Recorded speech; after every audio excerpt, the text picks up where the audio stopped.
सितुआनी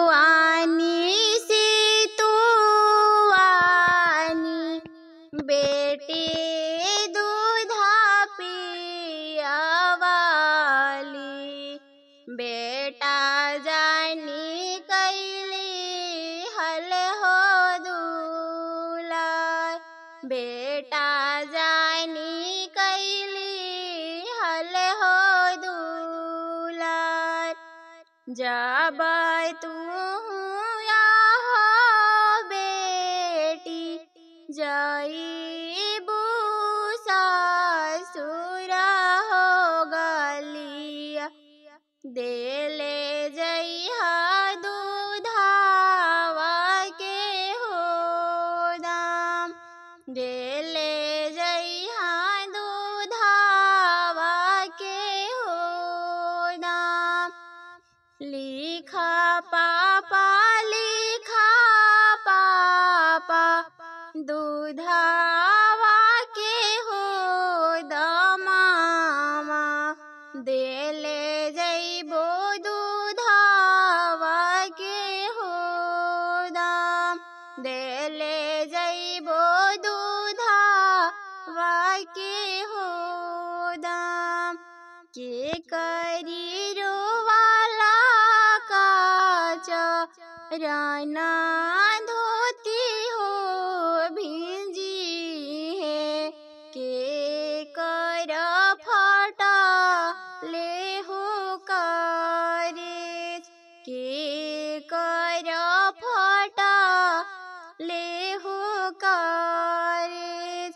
के करी रोवाला का पढ़ला पुस्तक हो भिंजी है, के करी नयना मानु होलोर, के करी नयना मानु होलोर।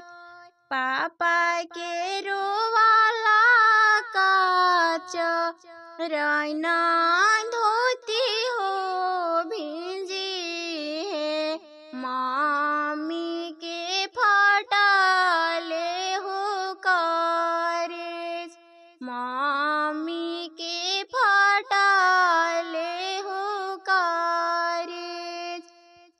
भैया के रोवाला का पढ़ला पुस्तक हो भिंजी है, भाभी के नयना मानु होलोर, भाभी के नयना मानु होलोर।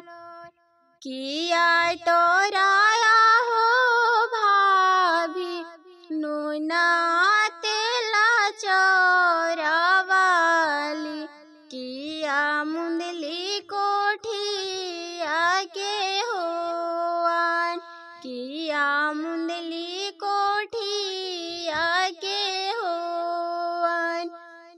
काहे नयना मानु होलोर, काहे नयना मानु होलोर। नाही मोराया हो ननद नूना तेला चोरावालू, नाही मुंदलू कोठिया के होआन, नाही मुंदलू कोठिया के होआन। काचही निंदिया ननद हमें